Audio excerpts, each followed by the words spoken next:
Oke guys, welcome back to the Traders Note bersama gue Rangga Wardana. Nah, di awal tahun 2022 ini gue ingin membuat sesuatu hal yang baru ya. Dan biasanya di tahun-tahun sebelumnya itu gue selalu bikin analisa langsung ke grafik forex, mapping forex dan seterusnya. Itu tetap akan gue lanjutkan. Namun rasanya tidak fair ya kalau misalkan ternyata kan banyak juga para pemula yang baru terjun di forex dan apalagi belum pernah mendengar forex itu apa dan seterusnya gitu ya. Baru cuma dengar-dengar dari luar. Namun basic atau dasar-dasar mengenai forex aja masih banyak yang juga masih belum paham gitu ya. Nah, jadi gue dedikasikan ini untuk para pemula yang baru ingin terjun ke dalam dunia trading forex, dan kita akan bahas ya, ini forex basic jadinya. Kita akan bahas tentang mekanisme dan seluruhnya ya, basic forex, dan gue usahakan videonya ini singkat-singkat, jadi di bawah 5 menit supaya tidak jadi kalian bisa memilih mana yang ingin kalian tonton gitu, jadi step by step aja. Oke, nah yang pertama ini kita akan bahas hal paling mendasar dulu, yaitu tentang currency dan currency pair gitu ya, karena di dalam ini kan kehidupan sehari-hari ya. Contoh, setiap negara itu memiliki currency-nya masing-masing. Contoh kalau di Amerika itu USD, kalau di Indonesia itu IDR, kalau di Inggris itu GBP, ada Euro ya, Jepang Yen, Australian Dollar, New Zealand dan seterusnya. Nah, ini kalau diterusin banyak ya, karena banyak juga negara-negara yang misalkan Rusia dan segala macam juga memiliki mata uangnya masing-masing. Namun di sini kan kita batasin cuma sampai sini ya, karena biasanya yang ditradingkan itu kurang lebih ya, kalau di bidang industri forex itu kurang lebih ini aja. Oke, nah jadi kurang lebih konsepnya itu sama seperti contoh ya. Kita paling gampang itu kan kalau ke money changer, kalau kita mau ke Amerika atau seperti apa, kita punya rupiah dan kita ingin menukarkan rupiah kita dengan dolar karena misalkan kita ingin pergi ke Amerika, kurang lebih kayak gitu ya. Jadi yang kita lihat biasanya currency pair-nya, jadi di sini udah pair. Jadi currency kalau berdiri sendiri itu nggak ada artinya gitu ya, karena rupiah dia harus dipasangin sama USD. Jadi 1 USD itu berapa rupiah. Jadi contohnya kayak gini. Nah, yang bagian depan ini disebut dengan base ya. Jadi USD-nya itu sebagai base, IDR-nya itu sebagai quote. Jadi di dalam transaksi forex, di dalam transaksi mata uang, misalkan kalian ke money changer, yang kalian lihat itu pasti base-nya itu apa. Jadi base-nya ini 1 ya.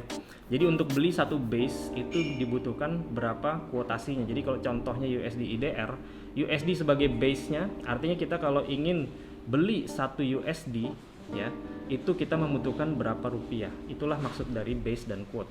Nah, contoh di sini misalkan USD IDR itu adalah 14.350.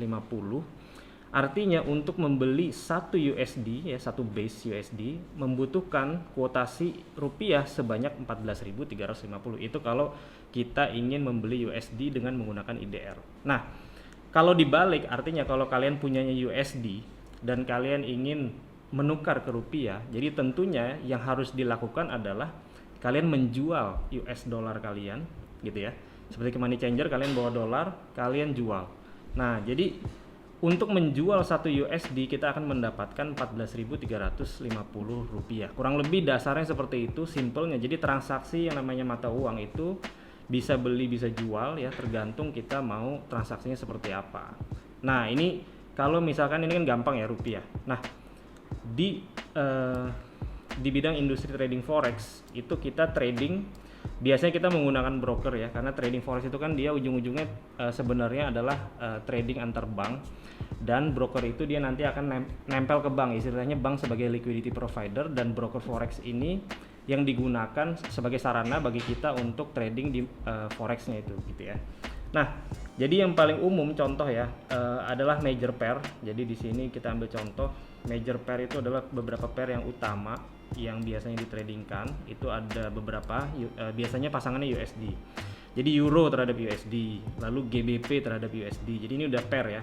USD terhadap Jepang Yen, USD terhadap CHF, ada juga AUD terhadap USD, NZD terhadap USD. Jadi apa-apa yang pairnya dengan USD itu disebut dengan major pair. Dan ini udah ada aturannya. Jadi kalau euro USD, base-nya itu di depan adalah euronya, USD sebagai quote-nya.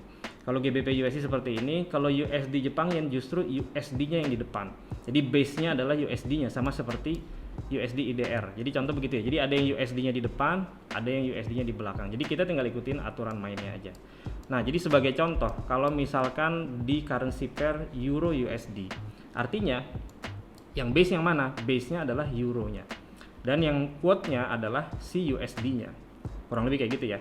Nah, artinya jadi contoh Euro USD saat ini adalah 1.1302 ini contoh ya. Saya menggunakan market running saat ini. 1 Euro USD adalah kuotasinya 1.1302. Nah, ini bisa 5 digit ke belakang, bisa 4 digit, tapi biasanya yang dipakai hanya 4 digitnya saja. Nanti saya akan jelaskan kenapa. Jadi digit kelimanya bisa diabaikan saja. Oke. Nah, lalu base-nya artinya yang euro dan kuotasinya yang USD. Artinya 1 euro kalau kita mau beli satu base euro itu membutuhkan 1.1302 USD, kurang lebih kayak gitu. Kalau kita melakukan sebaliknya berarti kita melakukan penjualan euro. Jadi kita jual 1 euro, kita mendapatkan 1.1302 USD. Kurang lebih kayak gitu. Dari sini ini akan berkembang ya menjadi pips. Jadi ada yang disebut dengan pips nanti. Ada pips, ada lot ya. Beberapa hal yang perlu diperhatikan ya. Ada pips, ada lot, ada leverage, karena kalau di dalam trading forex nanti semua ini akan muncul ya. Dan saya akan bahas ini di video berikutnya, jadi kita akan step by step. Oke, sekian video hari ini, semoga bisa membantu dalam trading Anda. Dan seperti biasa, plan your trade, trade your plan, be disciplined, tetap konsisten. I'll see you guys in my next video. Bye.